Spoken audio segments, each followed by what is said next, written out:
ಎಲ್ಲ ಕನ್ನಡಿಗರಿಗೂ ನಮಸ್ಕಾರ, ಎಲ್ಲ ಕಲಾವಿದರಿಗೂ ನಮಸ್ಕಾರ. ಎಲ್ಲರಿಗೂ ಒಳ್ಳೆಯದಾಗಲಿ. ದಯವಿಟ್ಟು ಈ ವಿಡಿಯೋನ ಪೂರ್ತಿ ನೋಡಿ. ಯಾಕಪ್ಪ ಅಂದರೆ ಇವತ್ತಿನ ಕೆಲವು ಕಲಾವಿದರ ಬಗ್ಗೆ ನೋಡ್ತಾ ಇದ್ದೀವಲ್ಲ, ಅವರ ಏನು ಬೆಳೆದಿರೋದು, ಬೆಳೆಯುವ ರೀತಿ, ಆಟ ಆಡುವ ರೀತಿ, ಜೀವನ ಮಾಡೋ ರೀತಿ, ತಿರುಕೆ ಸೋಕ ಮಾಡೋ ರೀತಿ ಎಲ್ಲ ನೋಡ್ತಾ ಇದ್ದೀವಿ. ಆದರೆ ಇವರೇನೇ ತಿಪ್ಪರ್ಲಾಗ ಹಾಕಿದ್ರು ನಮ್ಮ ಕನ್ನಡದ ಮೇರು ನಟ ಡಾಕ್ಟರ್ ರಾಜ್ಕುಮಾರ್ ಅವ್ರನ್ನ ಮೀರ್ಸೋಕ್ಕಾಗಲ್ಲ, ಅಂಬರೀಷ್ ಅಣ್ಣ ಅವ್ರನ್ನ ಮೀರ್ಸೋಕ್ಕಾಗಲ್ಲ, ವಿಷ್ಣುವರ್ಧನ್ ಅವ್ರನ್ನ ಮೀರ್ಸೋಕ್ಕಾಗಲ್ಲ, ಶಂಕರ್ನಾಗ್ ಅವ್ರನ್ನ ಮೀರ್ಸೋಕ್ಕಾಗಲ್ಲ. ಗಂಡಸರು ಕಲಾವಿದರು. ಇನ್ನು ಹೆಂಗಸರು ಕಲಾವಿದರಿಗೆ ಹೇಳೋಕ್ಕೆ ಇಷ್ಟಪಡ್ತೀನಿ. ಗೊತ್ತಾಯ್ತಾ? ನೀವು ಹೆಂಗಸರು ಇವತ್ತೇನು ಮರಿತಾ ಇದ್ರಲ್ಲ, ತಿರ್ಕೆ ಸೋಕಿ ಮಾಡ್ಕೊಂಡು ನಿಮಗೆ ಹೇಳೋಕ್ಕೆ ಇಷ್ಟಪಡ್ತೀನಿ. ಜಯಂತಿ ಅವರಿದ್ದಾರೆ, ಗೊತ್ತಾಯ್ತಾ? ಉಮ್ಮಶ್ರೀ ಅಮ್ಮ ಅವರಿದ್ದಾರೆ, ಲೀಲಾವತಿ ಅವರಿದ್ದರು, ಆರತಿ ಮತ್ತು ಮಾಲಶ್ರೀ ಅವರು. ಎಂತೆಂಥ ಕಲಾವಿದರು ನೋಡಿದ್ದೀವಿ ನಾವು.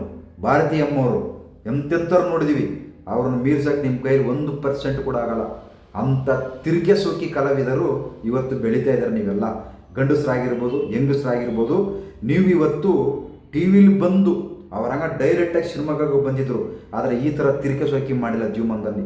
ನೀವೆಲ್ಲ ಬರ್ತೀರಿ ಟಿ ವಿಲಿ ಬಂದು ಗೊಳೋ ಅಂತ ಅಳಿತೀರಿ, ಅಯ್ಯೋ ನನಗೆ ಅಪ್ಪ ಇರಲಿಲ್ಲ, ನನಗೆ ಅಮ್ಮ ಇರಲಿಲ್ಲ, ನನಗೆ ಯಾರು ಇರಲಿಲ್ಲ, ಇವತ್ತಿದು ಕಾರಣ ಹಂಗೆ ಹಿಂಗಂತಂದು ಹೇಳಿ ಅಂತೀರ. ಎಲ್ಲದನ್ನು ಮರ್ತು ಬಿಡ್ತೀರ.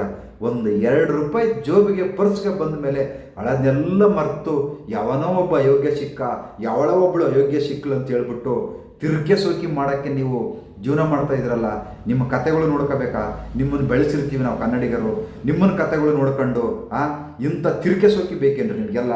ತಿರುಕೆ ಸೋಕಿ ಮಾಡೋದು ಇವತ್ತು ನೋಡಿ. ಈಗೇನು ನಡೀತಾ ಇದೆಯಲ್ಲ ಘಟನೆ, ಯಾರಪ್ಪರು ಕಾಮಿಡಿ ಕಿಲಾಡಿಗಳಲ್ಲಿ ಬಂದಿದ್ರಲ್ಲ, ಎಲ್ಲ ಡಬಲ್ ಮೀನಿಂಗ್ ಕೆಲವಿದ್ದಾರೆ ಇವರೆಲ್ಲ.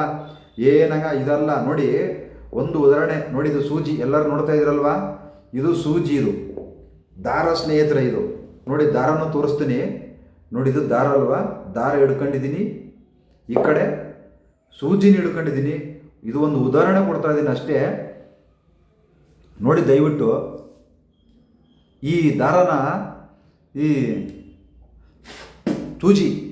ಈ ಸೂಜಿ ಒಳಗೆ ಪಣಿಸ್ಬೇಕಪ್ಪ ಅಂದ್ರೆ ಸುಮ್ಮನೆ ಸಾಧ್ಯನೇ ಇಲ್ಲ. ಇದು ಗೊತ್ತಾಯ್ತಾ? ಈ ದಾರ ನೋಡಿ ಕರೆಕ್ಟಾಗಿ ಹಿಡ್ಕೊಂಡ್ರೆ ಮಾತ್ರ ಒಳಗಡೆ ಹೋಗುತ್ತೆ ದಾರ, ಇಲ್ಲಾಂದರೆ ಯಾವುದೇ ಕಾರಣಕ್ಕೂ ಒಳಗಡೆ ಹೋಗಲ್ಲ. ಈ ಸೂಜಿ ಸುಮ್ಮನೆ ಇದ್ರೂ ಮಾತ್ರ ನೋಡಿ, ಇದು ಸುಮ್ಮನೆ ಇದ್ರೂ ಮಾತ್ರ ಇದು ಒಳಗಡೆ ಹೋಗುತ್ತೆ. ಬಡ್ಡಿ ಮಗನ ಸರಿಯಾಗಿ ಕಣ್ಣು ಕಾಣವಲ್ದು. ವಯಸ್ಸಾಯ್ತು, ಏನು ಮಾಡೋಣ ನೋಡಿ. ಇದು ಸೂಜಿ, ಇದು ಕರೆಕ್ಟಾಗಿ ಹಿಂಗೆ ಹಿಡ್ಕೊಂಡ್ರೆ ಮಾತ್ರ ನೋಡಿ ಇದು ಒಳಗಡೆ ಹೋಗುತ್ತೆ.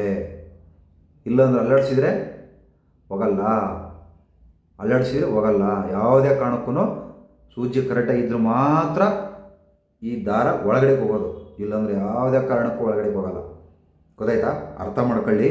ಇವರೆಲ್ಲ ತಿರುಕೆ ಸೋಕಿಗೆ, ಇವರೆಲ್ಲ ಮಾಡೋ ಮೋಜು ಮಸ್ತಿಗೆ ಇವತ್ತು ಜನಗಳನ್ನು ಬಕ್ರ ಮಾಡ್ಕೊಂಡು ಏನು ದಿನ ಬೆಳಗಾದರೆ ಈ ತುಕಾಲಿ ಮಾಧ್ಯಮದ್ರಾಗಂತೂ ಮಾಡೋ ಕೆಲಸ ಇಲ್ಲ. ಇವ್ರು ಚೆನ್ನಾಗಿದ್ದಾಗೆ ಚೆನ್ನಾಗಿ ಎಂಜಾಯ್ ಮಾಡ್ಕೊಂಡು ಈಗ ನೋಡಿ, ಅರ್ಥ ಮಾಡ್ಕೊಳ್ಳಿ ಹೆಣ್ಮಕ್ಳು. ಒಂದು ಸತಿ ನಿಮ್ಮ ಜೊತೆ ಬರ್ತಾನಲ್ಲ ಅವನು ಕಬಡ್ಡಿ ಆಟ ಆಡೋಕ್ಕೆ, ಒಂದು ಸತಿ ಬರ್ತಾನಲ್ಲ, ಎಲ್ಲ ಬಿಡಿಸಿ ಹೇಳೋಕ್ಕಾಗಲ್ಲ ಪಾಪ, ಮಕ್ಕಳು ಕೂಡ ವಿಡಿಯೋ ನೋಡ್ತಿರ್ತಾರೆ. ಒಂದು ಸತಿ ನಿಮ್ಮ ಜೊತೆಗೆ ಬಂದಾಗ, ನಿಮ್ಮ ಜೊತೆಗೆ ಎಲ್ಲ ಆಸೆ ಆಕ್ಷನ್ ತೀರಿಸ್ಕೊಂಡಾಗೆ ನಿಮಗೆ ಇಷ್ಟ ಅಲ್ಲ ಅಂದರೆ ಅವಾಗ ಹೋಗಿ ಕಂಪ್ಲೇಂಟ್ ಕೊಡಬೇಕು. ಪದೇ ಪದೇ ಪದೇ ಪದೇ ಬರ್ತಾ ಇದ್ದರೆ ಅದು ಅತ್ಯಾಚಾರ ಆಗಲ್ಲ. ಇಬ್ಬರು ಸೇರಿ ಇಬ್ಬರು ಒಪ್ಪಂದ ಮಾಡಿರ್ತಕ್ಕಂಥ ಅದು ಸಂಬಂಧ. ಜನಗಳಿಗೆ ನೀವು ಹತ್ರ ಬಂದ್ಬಿಟ್ಟು ಮಕ ಎಲ್ಲ ಸುತ್ಕೊಂಡು ಟಿ ವಿ ಮುಂದೆ ಬಂದು ಕೂತ್ಕೊಂಡು ನನ್ನನ್ನು ಅಷ್ಟು ಸತಿ ಕರ್ಕೊಂಡು ಹೋಗಿದ್ದ, ನನ್ನ ಇಷ್ಟು ಸತಿ ಕರ್ಕೊಂಡು ಹೋಗಿದ್ದ, ನಾವು 3 ವರ್ಷದಿಂದ ಜೊತೆಗಿದ್ವಿ, ನಮ್ಮನ್ನು ಬೇರೆ ಸಪ್ರೇಟಾಗಿ ಮನೆ ಮಾಡಿಟ್ಟಿದ್ದ, ಅವಾಗೆಲ್ಲ ಗೆಣಸ್ಕೊಳಕ್ಕೆ ಹೋಗಿದ್ದಾರೆ ನೀವೆಲ್ಲ.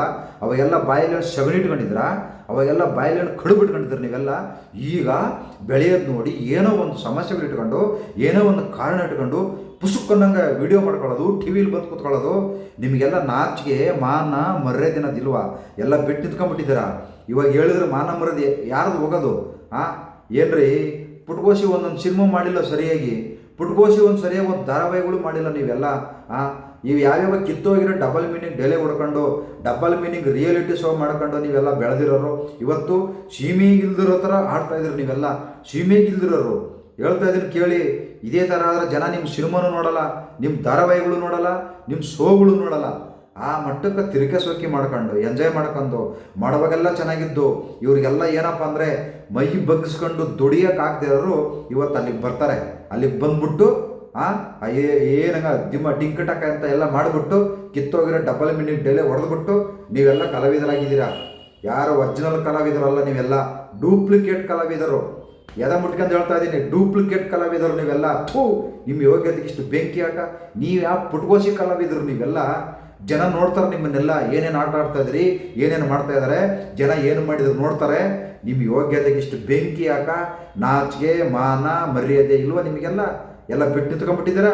ಮಾತು ಎತ್ತಿರಿ ಟಿ ವಿಲಿ ಬಂದು ಮೈಕ್ ಕೊಟ್ಬಿಟ್ರೆ, ಅಯ್ಯೋ ನನಗೆ ಅಪ್ಪ ಇರಲಿಲ್ಲ, ಅಮ್ಮ ಇರಲಿಲ್ಲ, ಯಾರೂ ಇರಲಿಲ್ಲ ಅಂತ ಹೇಳ್ಬಿಟ್ಟು ಸಿಂಪತ್ತಿ ಕಿಟ್ಟಿಸ್ಕೊಂಡು ಬೆಳೆದು ಇವತ್ತೆಲ್ಲ ಈ ಥರ ತುಕಲಿ ಥರ ಆಡ್ತಾ ಇದ್ದೀರಿ. ಎಲ್ಲರೂ ಇದ್ರೂ ಕೂಡ ನಮ್ಮ ಅಪ್ಪ ಬಿಟ್ಟು ಹೋಗ್ಬಿಟ್ಟ, ನಮ್ಮ ಅವ್ವ ಬಿಟ್ಟು ಹೋಗ್ಬಿಟ್ಲು, ನಾವು ಅನಾಥೆ ಆಗ್ಬಿಟ್ಟಿದ್ದೀವಿ, ನಮ್ಮ ಅಪ್ಪನೂ ಇದ್ದಾರೆ, ನಮ್ಮ ಅವ್ವನೂ ಇದ್ದಾರೆ ಅಂತ ಹೇಳ್ಬಿಟ್ಟು ಅದನ್ನು ಕೂಡ ಡವ್ ಮಾಡ್ತೀರಾ. ಇಲ್ಲಿದ್ರೂ ಡವ್ವು, ಇದ್ರೂ ಡವ್ವು. ನಿಮ್ಮ ಯೋಗ್ಯತೆಗೆ ಇಷ್ಟು ಬೆಂಕಿ ಹಾಕ. ಅದೆಲ್ಲ ಚೆನ್ನಾಗಿ ಬೆಳೆದ ಮೇಲೆ ಎಲ್ಲ ಮರ್ತು ಬಿಡೋದು. ಚೆನ್ನಾಗಿ ಬೆಳೆದ ಮೇಲೆ ಎಲ್ಲ ಮರ್ತು ತಿರ್ಕೆ ಸೋಕೆ ಮಾಡೋದು. ನೀವು ಆಡೋ ಆಟಗಳು ಇವಾಗ ಬರೋ ದುಡ್ಡಿಗೆ ಅದನ್ನು ಜೋಪಾನವಾಗಿ ಇಟ್ಕೊಳ್ಳಿ. ನಿಮಗೆ ದುಡ್ಡು ಬೇಕಾಗುತ್ತೆ ಮುಂದೆ.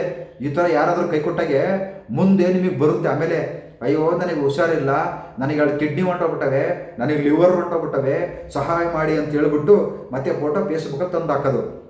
ಹಾಕ್ರಪ್ಪ ಇವ್ರಿಗೆ ಸಹಾಯ ಮಾಡಿರಿ. ನಿಮಗೆ ಯಾಕ್ರಿ ಸಹಾಯ ಮಾಡಬೇಕು? ನಾವು ಯಾರಾದ್ರೂ ಸೊತ್ತರೆ, ನಾವು ಯಾರಾದ್ರೂ ಕಾಯಿಲೆ ಬಂದರೆ ನಾವು ಫೋಟೋ ಹಾಕ್ತೀವ, ನಮಗೆ ಸಹಾಯ ಮಾಡಿ ಅಂತಂದೇಳಿ. ನಮ್ಮ ಅಪ್ಪನಿಗೂ ಸಹಾಯ ಮಾಡಿ, ನಮ್ಮ ಅವ್ವಗೂ ಸಹಾಯ ಮಾಡಿ, ಈ ಥರ ಆಗ್ತೀವ ನಾವು ಯಾರಾದ್ರೂ ಸಾರ್ವಜನಿಕರು? ನೋಡಿದ್ದೀರಾ? ಇಲ್ವಲ್ಲ. ನೀವೇ ಕಲಾವಿದರು. ಚೆನ್ನಾಗಿದ್ದಾಗ ತಿರ್ಕೆ ಸೋಕಿ ಮಾಡೋದು, ಚೆನ್ನಾಗಿದ್ದಾಗ ಉಂಡು ಮರೆಯೋದು, ಚೆನ್ನಾಗಿದ್ದಾಗ ಏನು ಎಣ್ಣೆ ಹೊಡೆದು ಏನು ಕೇಳ್ತೀಯಾ, ನೀವು ಹಾಕೋ ಬಟ್ಟೆಗಳು ಏನು ಕೇಳ್ತೀಯಾ? ಎಲ್ಲ ಮೈ ತೋರಿಸ್ಕೊಂಬಿಡೋದು. ಆಮೇಲೆ ಏನಾರ ಆದಾಗೆ ಅಯ್ಯಯ್ಯೋ ನನಗೆ ಹಿಂಗಾಗೋಯ್ತು, ಅವ್ನು ಹಂಗೆ ಮಾಡ್ದ, ಇವ್ನು ಹಿಂಗೆ ಮಾಡ್ದ, ನನಗೆ 3 ಸತಿ ಅಬಾಷನ್ ಮಾಡಿಸಿದ, ಅಯ್ಯೋ ಕೋಪಿ ಮುಂಡತ್ತವ.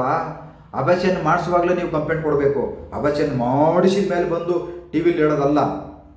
ಅಬಾಷನ್ ಮಾಡಿಸ್ತಾನಲ್ಲ ಅವಾಗ ಕರ್ಕೊಂಡೋಗಿ ಅವಾಗಲೇ ಕಂಪ್ಲೇಂಟ್ ಕೊಡಬೇಕು. ನನಗೆ ಇವನು ಮಗು ಬೇಕಂದ್ರೂ ನನ್ನನ್ನು ಇವನು ಪ್ರೆಗ್ನೆಂಟ್ ಮಾಡಿಬಿಟ್ಟವನೇ, ಈಗ ಅಯೋಗ್ಯ, ಎಂಥನು ಇಂಥವನು ಅಂತ ಹೇಳಿಬಿಟ್ಟು ಆವಾಗ ನೀವು ಕಂಪ್ಲೇಂಟ್ ಕೊಡಬೇಕು. ಅಬಾಷನ್ 3 ಸತಿ ಮಾಡಿಸಿದ, 3 ವರ್ಷ ಇಟ್ಟಿದ್ದ ನನ್ನ ರೂಮಲ್ಲಿ ಅಂತ ಹೇಳ್ಬಿಟ್ಟು ಈಗಲ್ಲ ಅಂತ ಬಾಯ್ ಬಡ್ಕೊಳ್ಳೋದು. ಕೋಪಿ ಮುಂಡತ್ತವ. ಜನರಿಗೆ ಅಷ್ಟು ಹೇಳ್ತೀನಿ, ಎಷ್ಟು ನಾವು ಸಿಂಪತ್ತಿ ಅಯ್ಯೋ ಅಂತೀವಿ ನಾವು. ಇವರು ಕಲಾವಿದರು ಮಾತ್ರ ಯಾವುದಕ್ಕೂ ಅಯ್ಯೋ ಅನ್ನಲ್ಲ. ನಾವೊಂದು ಬಡವ ಹುಡುಗಿ ಸತ್ರು ಬರಲ್ಲ, ಒಬ್ಬ ರೈತ ಸತ್ರು ಬರಲ್ಲ, ಒಬ್ಬ ಸೈನಿಕ ಸತ್ರು ಬರಲ್ಲ, ಒಂದು ಕನ್ನಡ ರಾಜ್ಯೋತ್ಸವಕ್ಕೂ ಬರಲ್ಲ, ಒಂದು ಕಾರ್ಯಕ್ರಮಕ್ಕೂ ಬರಲ್ಲ, ಯಾವುದಕ್ಕೂ ಇವರು ಪುಕ್ಸಟ್ಟೆ ಬರಲ್ಲ. ನಾವು ಕಲಾವಿದರು ಅಂತೇಳಿ ದುಡ್ಡು ಇಸ್ಕೊಂಡ್ರೆ ಬರೋದು. ನನಗೆ ಗೊತ್ತಿದೆ, ಒಂದು ಕನ್ನಡ ಫ್ಲಾಗ್ ಏರ್ಸಕ್ಕೆ 10,000 ರೂಪಾಯಿ ಕೇಳ್ತಾರೆ. ನಾವು ಕನ್ನಡ ರಾಜ್ಯೋತ್ಸವಕ್ಕೆ ಬರಲಿ. ಇವ್ರು ಯೋಗ್ಯತೆಗೆ ಇಷ್ಟು ಬೆಂಕಿ ಹಾಕ. 10,000 5,000 ಕೇಳ್ತಾರೆ ಕನ್ನಡ ರಾಜ್ಯೋತ್ಸವ ಕಾರ್ಯಕ್ರಮಕ್ಕೆ ಬರೋಕ್ಕೆ. ಇವ್ರು ಯಾವ ಪುಟ್ಕೋಶಿ ಕಲಾವಿದರೇ? ಕಲಾವಿದರಂತೆ ದುಡ್ಡು ಕೊಡ್ಬೇಕಂತ ಇವ್ರಿಗೆಲ್ಲ. ಆಮೇಲೆ ಇವರು ಈ ಥರ ಟಿ ವಿಲಿ ಬಂದು ಕೂತ್ಕೊಳ್ಳೋದು. ಈ ತುಕಲಿ ಮಾಧ್ಯಮದವ್ರದ್ದು ತೋರಿಸಿದ್ದು ಸಂತ್ರಸ್ತ್ರೆ, ಪಂತ್ರಸ್ತ್ರೆ, ಗಿಂತ್ರಸ್ತ್ರೆ. ಗೊತ್ತಾಯ್ತಲ್ಲ ಸ್ನೇಹಿತರೆ? ಅರ್ಥ ಆಯ್ತಲ್ಲ? ಫುಲ್ಲು ದಾಖಲೆ ಸಮೇತ ತೋರಿಸಿದ್ದೀನಿ. ಇದು ದಾರ, ಇದು ಸೂಜಿ. ಇದು ಒಪ್ಕೊಂಡ್ರೆ ಮಾತ್ರ ಈ ದಾರ ಒಳಗಡೆ ಹೋಗೋದು. ಇದು ಒಪ್ಪಿಗಳಿಲ್ಲ ಅಂದರೆ, ನೆಟ್ಟಿಗೆ ನಿಂತ್ಕೊಳ್ಳಿಲ್ಲ ಅಂದರೆ ಒಳಗಡೆಗೆ ಹೋಗಲ್ಲ. ಅಷ್ಟೇ. ಗೊತ್ತಾಯ್ತಲ್ವಾ? ಸೂಜಿಗೂ ದಾರಕ್ಕೂ ಇರುವ ಸಂಬಂಧ ಏನು ಅಂತ ಗೊತ್ತಾಯ್ತಲ್ವಾ? ಅರ್ಥ ಮಾಡ್ಕೊಳ್ಳಿ. ಸೂಜಿ ಒಪ್ಪಿದರೆ ದಾರ ಒಳಗಡೆ ಹೋಗುತ್ತೆ, ಇಲ್ಲಂದ್ರೆ ಹೋಗಲ್ಲ. ದಯವಿಟ್ಟು ಅದ್ಭುತವಾದ ಮಾಹಿತಿ. ನಿಮಗಿಷ್ಟ ಆದರೆ ಶೇರ್ ಮಾಡಿ. ದಯವಿಟ್ಟು ಎಲ್ಲರಿಗೂ ಒಳ್ಳೆಯದಾಗಲಿ. ನಮಸ್ಕಾರ. ಜೈ ಹಿಂದ್, ಜೈ ಕರ್ನಾಟಕ ಮಾತೆ.